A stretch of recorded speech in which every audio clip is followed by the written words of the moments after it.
जाता है वयम अमृतस्य पुत्रा, हम उसके पुत्र हैं जो कभी मरेगा नहीं, है ना? यहाँ पर जब आए हैं तो अच्छे कर्मों को करते हुए 100 वर्ष जीने की कामना करनी चाहिए। So hi guys, welcome back to my new video. तो कैसे हैं आप सब लोग, कमेंट जरूर बताना। तो आज मेरे साथ प्रवीण भी आए हैं जो कि स्कूल ऑफ संस्कृत से पीएचडी कर रहे हैं अपनी। तो भैया पहले अपना इंट्रोडक्शन दीजिए। मेरा नाम प्रवीण कुमार पीयूष है और अभी school of Sanskrit and Indic studies में पीएचडी कर रहा हूँ और पीएचडी 3rd ईयर का स्टूडेंट हूँ अभी। तो भैया मतलब कहाँ के रहने वाले हैं, जेएनयू कब आए हैं? तो थोड़ा मैं बिहार का रहने वाला हूँ और बिहार से ही मेरी 10+2 की शिक्षा हुई। उसके बाद ग्रेजुएशन के लिए मैं दिल्ली यूनिवर्सिटी में आया, वहाँ पे हंसराज कॉलेज से मैंने ग्रेजुएशन किया है संस्कृत में ही। उसके बाद मास्टर्स में 2021 में मैं जेएनयू आया और फिर मास्टर्स कंप्लीट किया और उसके बाद से यहीं पे फिर पीएचडी कर रहा हूँ अभी। तो आप देख सकते हैं कि भैया टैलेंटेड तो बहुत ही स्टार्टिंग से हंसराज से ग्रेजुएशन की है, फिर जेएनयू आगे मास्टर्स के लिए। तो भैया मेरा पहला क्वेश्चन ये रहेगा कि आपने संस्कृत ही क्यों चूज़ किया, मतलब अपनी पीएचडी के लिए? आप मतलब पीएचडी किसी और चीज़ में कर सकते थे या फिर ग्रेजुएशन आपने संस्कृत में क्यों किया? निश्चित रूप से वैसे तो मैं मतलब साइंस बैकग्राउंड रहा है, जैसे 10+2 मैंने किया वो पीसीएम से किया, फिजिक्स केमिस्ट्री मैथ। और उसके बाद से मुझे मतलब एक कैरियर चूज़ करना था। जब 10+2 के बाद सभी के पास ये मौका रहता है कि वो क्या कैरियर चूज़ करते हैं अपने लिए, मुझे भी एक कैरियर चूज़ करना था। तो मैंने सोचा कि बाकी सब जैसे टेक्निकल कोर्सेज है जैसे बीटेक वगैरह या और भी कई सारे बीसीए एमसीए भी चूज़ किया जा सकता है, लेकिन मैंने सोचा कि थोड़ा नॉलेज की तरफ देखा जाए और जो ट्रेडिशनल नॉलेज है, जो भारत की वास्तविक ज्ञान परंपरा है, उसकी तरफ थोड़ा देखा जाए। और जब मैं ड्यू में आया तो मुझे 2-3 कोर्स मिल रहे थे। साउथ कैंपस में फ़िलॉसफ़ी था और हिंदी भी मिल रहा था मुझे और संस्कृत भी मिल रहा था और ओपन में इंग्लिश का भी ऑप्शन था। लेकिन मैंने संस्कृत इसलिए चूज़ किया कि उसमें जब मैंने सिलेबस, पाठ्यक्रम वगैरह देखा और कुछ सीनियर से बात की संस्कृत के, तो उसमें करियर अपॉर्चुनिटीज़ बहुत ज़्यादा थी और मतलब अन्य लैंग्वेज की अपेक्षा ज़्यादा करियर अपॉर्चुनिटीज़ थी। और नॉलेज ट्रेडिशन का भी एक बड़ा महत्व रहा कि जो भारत की समृद्ध ज्ञान परंपरा है, जो इतने वर्षों से चली आ रही है और अभी तक विद्यमान है, उसको जानने समझने का एक मौका मिलेगा मुझे। तो उसके लिए मैं खुद को सौभाग्यशाली समझता हूँ कि मैंने संस्कृत चूज़ किया और संस्कृत पढ़ा और आज पीएचडी कर रहा हूँ। तो भैया जैसे आपने भी बोला कि संस्कृत जो है अपनी ट्रेडिशनल लैंग्वेज है, बहुत टाइम चली आ रही है। आजकल मतलब बहुत लोग हैं ऐसा बोलते हैं कि संस्कृत बिल्कुल विलुप्त हो चुकी है या फिर संस्कृत इज डेड समथिंग जो बोलते हैं। तो उस पे आपका क्या मतलब थॉट रहेगा कि आप क्या बोलना चाहेंगे? देखिए, लैंग्वेज डेड कब होती है? जब उसको बोलने, लिखने, पढ़ने, समझने वाले लोग ना हो। आप 2000 और उसमें कोई एकेडमिक एक्टिविटीज़ ना हो, पुस्तकें ना लिखी जाए, उस पे कोई अवार्ड ना मिले बुक लिखने पे, तब लैंग्वेज डेड होती है। लेकिन अभी जब डेटा की बात करेंगे तो डेटा में आप देखेंगे, मैं 2011 का जो सेंसस हुआ था उस आधार पे बात करूँगा, तो भारत देश में लगभग 25,000 के आसपास ऐसे लोग हैं जो संस्कृत जिनका मदर टंग है ना? और सेकेंड लैंग्वेज के रूप में इसलिए कह रहा हूँ कि जैसे मैं जिस क्षेत्र से आता हूँ तो मान के चलिए मेरी मातृभाषा मगही है, हिंदी है ना? हिंदी में ज़्यादातर हम लोग व्यवहार करते हैं बातचीत का। लेकिन जब सेकेंड लैंग्वेज के तौर पे देखेंगे तो चूँकि मैं हिंदी भाषी क्षेत्र से आता हूँ, तो मैं संस्कृत भी बोलता हूँ। तो सेकेंड लैंग्वेज के रूप में मेरा संस्कृत है। तो ऐसे जब डेटा देखेंगे तो लगभग 1.14 मिलियन लोग जो हैं, उनका सेकेंड लैंग्वेज संस्कृत है। चाहे उत्तराखंड में देखिएगा, जो स्टेट का जो सेकेंड लैंग्वेज है संस्कृत है, हिमाचल प्रदेश का स्टेट का सेकेंड लैंग्वेज संस्कृत है और कर्नाटक में एक गाँव है ना? तो वो पूरे गांव के लोग संस्कृत भाषा ही यूज़ करते हैं अपने दैनिक। हाँ, पूरा गांव है, कर्नाटक में आता है और मतलब संस्कृत भारती एक संस्था है, उसमें काफ़ी काम किया है संस्कृत को लेकर के। और अभी बहुत सारी यूनिवर्सिटीज़ देखिए, देश की जितनी सारी यूनिवर्सिटीज़ हैं सब में लगभग संस्कृत पढ़ाई जाती है। और सेंट्रल संस्कृत यूनिवर्सिटी के कई सारे कैंपस हैं पूरे देश में, कई सारे गुरुकुल चलाए जाते हैं जहाँ हर तरह से लोग जो है संस्कृत पढ़ रहे हैं, सुन रहे हैं, बोल रहे हैं, संस्कृत में लेखन कर रहे हैं, संस्कृत में कविताएं लिख रहे हैं, कहानी लिख रहे हैं, उपन्यास लिख रहे हैं, मतलब लिटरेचर की रचना हो ही रही है। और विश्व में देखें, भारत के अलावा दूसरे देशों में देखें तो वहाँ पे और ज़्यादा संस्कृत पॉपुलर है। मतलब कई सारे सोशल मीडिया पे वीडियो आते हैं, जैसे जर्मनी वगैरह का देखेंगे तो हाँ। वहाँ पे संस्कृत का मंत्र जो है पढ़ते हुए छात्र नज़र आते हैं। तो विश्व में अन्य देशों में बहुत सारे लोग हैं, उनकी उनकी मदर टंग संस्कृत नहीं होगी, किसी की जर्मन होगी, किसी की फ्रेंच होगी, किसी की इंग्लिश होगी, या इंग्लिश भी देखें तो उसकी जैसे अभी सबसे ज़्यादा प्रयोग किए जाने वाला भाषा इंग्लिश ही है। लेकिन बहुत लोगों की मदर टंग, भारत में तो किसी का मदर टंग नहीं होगा इंग्लिश सेकेंड लैंग्वेज के रूप में यूज़ करते हैं। तो वैसे सेकेंड लैंग्वेज के रूप में देखें तो संस्कृत बहुत ज़्यादा बहुत जगहों पे पढ़ाई जा रही है और यूज़ हो रहा है। और जैसे मेरा जो विषय भी है, जो रिसर्च का विषय है, वो मतलब लैंग्वेज को लेकर के है और फिलॉसफी ऑफ लैंग्वेज को लेकर के है। तो संस्कृत ने ही एक नई दिशा दी, मतलब संस्कृत जो डिसिप्लिन है उसने ही एक नई दिशा दी फिलॉसफी ऑफ लैंग्वेज के बारे में, कि हम भाषा को ठीक प्रकार से कैसे समझ सकें, कैसे जान सकें। क्योंकि जैसे मैं बोल रहा हूँ तो इसके पीछे भी कहीं न कहीं प्रोसेस है। आप सुन कर के समझ पा रहे हैं तो इसके पीछे कहीं न कहीं एक प्रोसेस है, आप सुन रहे हैं, फिर आपके माइंड में आ रहे हैं, फिर आप उससे मीनिंग ले रहे हैं। तो ये सारे प्रोसेस जो है ये सब संस्कृत की ही देन है और संस्कृत से ही आगे बढ़ी है। और मेरा जो विषय है वो उसी पे लैंग्वेज, थॉट एंड रियलिटी पे बेस्ड है, तो उस पे काम कर रहा हूँ। तो जैसे भैया आपने पीएचडी कर रहे हैं आप, तो आपने नेट जेआरएफ दिया हुआ। जी। बिल्कुल। तो आप कुछ टिप्स देना चाहेंगे जो बच्चे अभी नेट जेआरएफ प्रिपरेशन कर रहे हैं या फिर संस्कृत में आना चाहते हैं या हाँ। किसी भी उसमें कर रहे हैं, तो उसके लिए थोड़ा हाँ, मैं जेआरएफ दिया था और मेरा जेआरएफ भी है, संस्कृत में भी है और हिंदू स्टडीज़ में भी जेआरएफ है मेरा, 2 विषयों में है। तो मैं टिप्स यही देना चाहूँगा कि जो भी तैयारी कर रहे हैं छात्र, वो गाइड से हट कर के थोड़ा तैयारी करें। जो टेक्स्ट जो सिलेबस में लगे हुए हैं, और यूनिट को जैसे 10 यूनिट है तो पहला यूनिट जो है वो इंट्रोडक्शन का है, दूसरा यूनिट उसमें पूरा डिस्क्रिप्टिव है। तो उसको यूनिट को 5 भागों में विभाजित कर लें और जो उससे संबंधित टेक्स्ट है उसको पढ़ें, जो ऑथेंटिक टेक्स्ट है उसको पढ़ें। इससे ज़्यादा आपको मदद मिलेगी, ज़्यादा जानने समझने का मौका मिलेगा। और जितना ज़्यादा आप पीवाईक्यूज़ करेंगे, जितने यूजीसी नेट में पहले परीक्षाओं में जितने सारे प्रश्न आए हैं उसकी तैयारी करेंगे, उन पीवाईक्यूज़ पे ध्यान देंगे। क्योंकि जैसे मान के चलिए कि 100 क्वेश्चन होते हैं और हर एक क्वेश्चन के 4-4 ऑप्शंस होते हैं। तो आप ये मान के चलते हैं कि एक ऑप्शन सही है, बाकी 3 गलत हैं, लेकिन बाकी 3 का कॉन्टेक्स्ट किससे संबंधित है और ये तीनों क्यों गलत हैं, इस तरह से जान समझ करके आप पीवाईक्यूज़ को बनाएँगे और उसको एक मतलब डिस्क्रिप्टिव रूप में पढ़ेंगे तो निश्चित रूप से आप सभी को मदद मिलेगी और आप सभी का जेआरएफ भी होगा।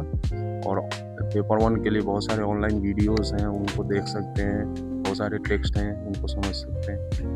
तो भैया मेरा अगला क्वेश्चन ये रहेगा कि आप जब जेएनयू आए थे तो उस टाइम तो सीयूटी, पीजी या यूजीसी कुछ नहीं होता होगा?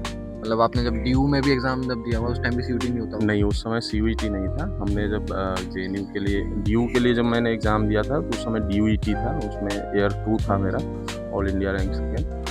और जेएनयू के लिए एग्ज़ाम दिया था तो उसमें जेएनयू ईई होता था और 100 मार्क्स का होता था, तो शायद लगभग 98 के समथिंग आया था और कट ऑफ भी संस्कृत की बहुत ज़्यादा जाती है, तो 97 कट ऑफ थी। मतलब भैया वही स्टार्टिंग से बहुत टैलेंटेड हैं, पढ़ने में भी अच्छे हैं। तो इस वीडियो के 2 पार्ट रहेंगे। पहला भैया की जो एकेडमिक लाइफ है उससे रिलेटेड, दूसरा जो भैया की पॉलिटिकल लाइफ है बेसिकली उससे रिलेटेड।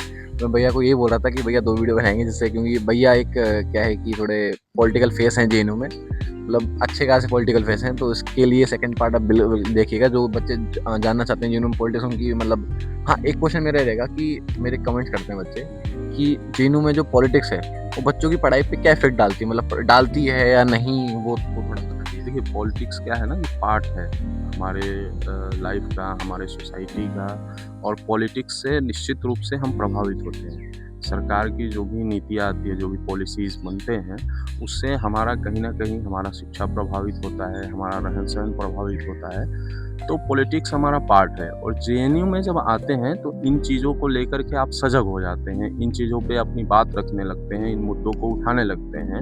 जैसे मान के चलिए कोई पॉलिसी आई, वो कितनी सही है, कितनी गलत है, तो इस पे जेएनयू में एक डिस्कशन होता है। आप बहुत सारे ढाबाओं पे देखे होंगे, बहुत सारे टॉक सीरीज़ आयोजित किए जाते हैं, स्कूल एरियाज़ में बहुत सारे टॉक आयोजित किए जाते हैं विभिन्न माध्यमों से, विभिन्न मंचों से। तो ये एक हमारे इसमें समझ को विकसित करता है कि देश कैसे आगे बढ़ेगा, देश की पॉलिसी क्या है, हम इसमें क्या और सुधार कर सकते हैं, हम इसमें क्या-क्या काम कर सकते हैं, इसके द्वारा हमारे पास क्या-क्या अपॉर्च्युनिटीज़ आएँगी। तो इसको लेकर के ये पूरा मतलब है। और पॉलिटिक्स तो हमारी लाइफ का पार्ट है, सोसाइटी का पार्ट है, तो इसमें निश्चित रूप से मतलब इन्वॉल्व तो होना ही चाहिए और जानना चाहिए, समझना चाहिए। तो भैया मेरा अगला क्वेश्चन ये रहेगा कि मतलब जैसे आप संस्कृत से पीएचडी कर रहे हैं या फिर जो भी आपका प्रिंसिपल है उसमें, तो उसमें स्कोप क्या है आगे, मतलब या फिर संस्कृत में भी क्या स्कोप है जो बच्चे संस्कृत में आना चाहते हैं? जैसे पीछे जो बिल्डिंग है ये मतलब क्या नाम है पूरे स्कूल का? School of Sanskrit and Indic studies, और हाँ। ये स्वास्तिक के आकार पे है। हाँ, ऊपर से इसका व्यू मैं मतलब अभी दिखा नहीं पाऊंगा, बट उसमें क्लिप होंगी तो मैं ऐड कर दूंगा। तो ये बिल्कुल स्वास्थ्य के आकार में जो बिल्डिंग है पूरी, और इसमें बच्चे बीएससी आयुर्वेदा करते हैं। हाँ, बीएससी आयुर्वेदा है, एमएससी आयुर्वेदा है, एमए इन संस्कृत है, पीएचडी इन संस्कृत है। अब क्या है कि अब इस साल पिछले वर्ष से ये आ गया है कि आप Hindu studies, Buddhist studies, Jain studies, Pali, Prakrit किसी में भी नेट जेआरएफ हो तो यहाँ पे पीएचडी के लिए अप्लाई कर सकते हैं। संस्कृत ट्रेडिशनल जो है उसमें भी यदि नेट जेआरएफ हो तो यहाँ पे पीएचडी के लिए आप अप्लाई कर सकते हैं। तो भैया मतलब जितने भी इसमें कोर्सेज हैं आपकी बिल्डिंग में, तो उसमें क्या क्या स्कोप्स हैं आपके हिसाब से, कि क्या अच्छे स्कोप हैं भी या नहीं, फैकल्टी कैसी, तो थोड़ा वो बताइए। देखिए, इसमें स्कोप की बात करें तो स्कोप तो बहुत ज़्यादा है। जैसे एक लैंग्वेज पढ़ने वाले के पास जितना स्कोप होता है उतना स्कोप तो मौजूद ही है। कहने का तात्पर्य ये है कि आप टीचर बन सकते हैं, प्रोफेसर बन सकते हैं, रिसर्च में जा सकते हैं, ट्रांसलेटर बन सकते हैं, इंटरप्रिटेशन का वर्क कर सकते हैं, किसी रिसर्च प्रोजेक्ट में काम कर सकते हैं। लेकिन उसके अलावा जो एक नया जो आया है इंडियन नॉलेज सिस्टम आईकेएस, है ना? तो आईकेएस का जो आया है ये बहुत सारा नए आयाम को मतलब खोला है आईकेएस ने। जैसे अभी मिनिस्ट्री ऑफ एजुकेशन के डाटा को आप देखिएगा तो लगभग 200 से 250 बिलियन का इंडस्ट्री है इंडियन नॉलेज सिस्टम का, और इसमें बहुत ज़्यादा रिसर्च, इनोवेशन, टेक्स्ट जो है लिखे जा रहे हैं, समझे जा रहे हैं, बहुत सारे सेमिनार्स जो है आयोजित किए जा रहे हैं, और बहुत सारे रिसर्च प्रोजेक्ट पे लोग अभी काम कर रहे हैं ये समझने के लिए, जानने के लिए कि जो इतना रिच इंडियन नॉलेज ट्रेडिशन था। क्योंकि संस्कृत क्या थी कि उस समय एक भाषा थी, जो भाषा का प्रयोग होता है। जैसे अभी हम क्या करते हैं, इकोनॉमिक्स भी इंग्लिश में पढ़ते हैं, हिस्ट्री भी इंग्लिश में पढ़ते हैं, लिटरेचर भी इंग्लिश में पढ़ते थे। लेकिन उस समय क्या था कि संस्कृत भाषा में ही हम लोग इकोनॉमी भी पढ़ते थे, साइंस भी पढ़ते थे, लिटरेचर भी पढ़ते थे, जितनी सारी विधाएं हो सकती थी वो पढ़ते थे। तो उन्होंने उस समय कैसे उपयोग किया इसका, क्योंकि उस समय देखें तो 50% पूरी दुनिया की 50% जीडीपी जो है अकेले भारत के पास थी। क्या ऐसा नॉलेज ट्रेडिशन रहा कि पूरे दुनिया की 50% जीडीपी केवल भारत के पास रही है? जैसे यहाँ पे धर्मशास्त्र इत्यादि को पढ़ेंगे तो अभी उसको कैसे मॉडर्न जो लॉ है, अभी जो कानून चल रहा है देश में, उसको कैसे हम रिलेट कर सकते हैं? उस समय की जो साइंस थी, उस साइंस का प्रयोग हम कैसे यहाँ पे कर सकते हैं? विज्ञान शास्त्र था, उसका हम लोग कैसे यहाँ पे प्रयोग कर सकते हैं? तो इन चीज़ों को जानने समझने का मौका मिलेगा, और इसका प्रयोग सारी इंडस्ट्रीज़ में आप लोग कर सकते हैं। और यहाँ पे एक कंप्यूटेशनल लिंग्विस्टिक भी है, संस्कृत कंप्यूटेशनल लिंग्विस्टिक, उसमें आप एनएलपी पे काम कर सकते हैं, नेचुरल लैंग्वेज प्रोसेसिंग पे। वो अलग से एक मतलब डिसिप्लिन है, उस पे काम कर सकते हैं और बहुत ज़्यादा मतलब संस्कृत के क्षेत्र में योगदान दे सकते हैं। संस्कृत का एआई पे काम कर सकते हैं, संस्कृत के चैट बॉक्स पे काम कर सकते हैं, तो ये एक फ़ायदा होता है। फिर बीएससी एमएससी आयुर्वेद भी है, उसके द्वारा आप आयुर्वेद के विविध क्षेत्रों में जा सकते हैं, अपना आयुर्वेद का एक इंडस्ट्री भी खोल सकते हैं जो आयुर्वेदिक दवाएं बनाए, और आयुर्वेद से संबंधित जितने भी इंस्टीट्यूट है उसको ज्वाइन कर सकते हैं ट्रेनिंग के रूप में, रिसर्च एसोसिएट के रूप में, रिसर्च असिस्टेंट के रूप में, या खुद का आप रिसर्च सेंटर खोल सकते हैं आयुर्वेद को लेकर। तो बहुत सारी अपॉर्चुनिटीज़ हैं, और लगभग जब इंडियन नॉलेज सिस्टम को देखेंगे तो शायद मिनिस्ट्री ऑफ एजुकेशन ने लक्ष्य भी लिया है कि 2030 तक $1 ट्रिलियन की इंडस्ट्री बनाई जाएगी। बहुत बढ़िया बात है ये तो जैसे आपने बोला कि संस्कृत आज भी बहुत जगह भी यूज़ होती है, बट जैसे आपने बोला कि पहले बहुत ज़्यादा होती थी, तो पहले और अब इतनी कम क्यों हो गई? तो उसका थोड़ा रीज़न पता है आपको, मतलब क्यों कम हुई है? हाँ, थोड़ा रीज़न तो बहुत सारी। जैसे एक क्या होता है ना कि शासन का बहुत बड़ा रोल होता है कि जब जिसकी सत्ता आती है तो वो अपने हिसाब से विषयों को जो है लागू करता है, अपने हिसाब से विषयों को थोपता है जनता पे। तो जो शासन आया और जो मुग़ल शासनकाल रहा उसमें जो है अलग-अलग भाषा जो है प्रयोग होने लगी। उसके बाद से अंग्रेज़ आए तो उन्होंने अंग्रेज़ी थोपी, तो अंग्रेज़ी जो थोपी वो अभी तक चली आ रही है। तो उस समय क्या हुआ कि संस्कृत के बहुत सारे यूनिवर्सिटीज़ थे जब बाह्य आक्रमण हुए। पहले क्या था ना, मंदिर जो होते थे वो ज्ञान का केंद्र होते थे। वहाँ पे बहुत सारी आपको पांडुलिपियाँ मिलती हैं। वहाँ पे बहुत सारी पोथियाँ जो है लपेट करके रखी जाती हैं। उसमें बहुत सारा मतलब टेक्स्ट होता है जिसमें बहुत सारा मतलब अपार ज्ञान का भंडार है वो। तो मंदिरों पे हमला किया गया और उनको जला दिया गया, क्योंकि जो दूसरे लोग थे उनके मन में ये था कि जो उनका होली बुक है, तो या तो वो बातें इस ग्रंथ में लिखी गई है जो इनके होली बुक में है, तो इसकी कोई ज़रूरत नहीं है क्योंकि होली बुक में पहले से है, या तो वो बातें लिखी गई हैं जो उनके होली बुक में नहीं हैं, है ना? तो उसकी हमें कोई ज़रूरत नहीं है, तो उसको जला दिया। नालंदा का इतना रिच यूनिवर्सिटीज़ था, देखिए पहले कितने लोग विदेशों से आते थे यहाँ पे पढ़ने के लिए। नालंदा, तक्षशिला, इतनी सारी यूनिवर्सिटी, क्रमशिला, यहाँ पे लोग पढ़ने आते थे, सीखने आते थे, जानने आते थे, नॉलेज को मतलब इज्जत देते थे। लेकिन बाद में जो आक्रमण हुए उसके कारण से ये बहुत सारी समस्याएं उत्पन्न हुई, लेकिन अभी जो है काफ़ी लोग जो है संस्कृत को सीख रहे हैं, जान रहे हैं और इसमें काम कर रहे हैं। तो भैया मेरा अगला क्वेश्चन ये रहेगा कि मतलब बहुत से लोग बोलते हैं कि संस्कृत जो थी वो अपने अहेड ऑफ टाइम, मतलब जैसे संस्कृत बहुत पहले जो संस्कृत विद्वान थे उन्होंने जो चीज़ लिखी थी वो आज के टाइम पे सही साबित हो रही है कि मतलब कोई भी साइंस से चीज़ मान लो या फिर मैथ से मान लो या किसी चीज़ से, उस पर आप क्या कहना चाहेंगे कि मतलब वो मतलब सच में ऐसे थे या फिर बस लोग बोलते हैं ऐसा? नहीं, सच में ऐसा था। पहले क्या था ना कि एक विधि थी, है ना? तो विधि ये थी कि विषयो विषयस्यैव पूर्व पक्षस्तथोत्तरम निर्णयश्चेति पंचांगम शास्त्रे अधिकरणम विदुः। अधिकरण एक पार्ट है, उसमें विषय मतलब आपको डाउट, किसी चीज़ पे डाउट, जैसे मान के चलिए कि किसी वृक्ष पे डाउट आ गया कि ये वृक्ष ऐसा क्यों है, इसके पत्ते हरे क्यों हैं, ये कैसे बढ़ रहा है, इसमें जीव है कि नहीं है, तो ये डाउट आया। फिर आपने इसमें विषय बनाया, उसको लिखा, है ना?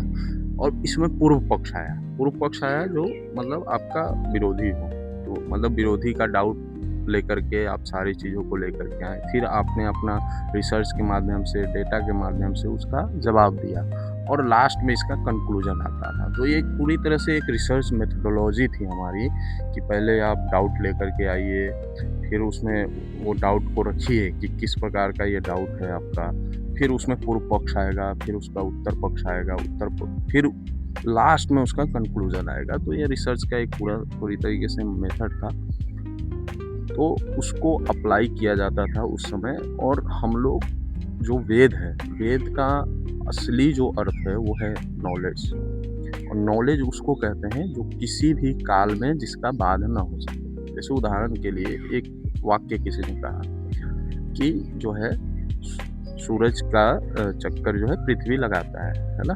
पृथ्वी जो है सूर्य के चारों ओर भ्रमण करती है, परिक्रमा करती है ना?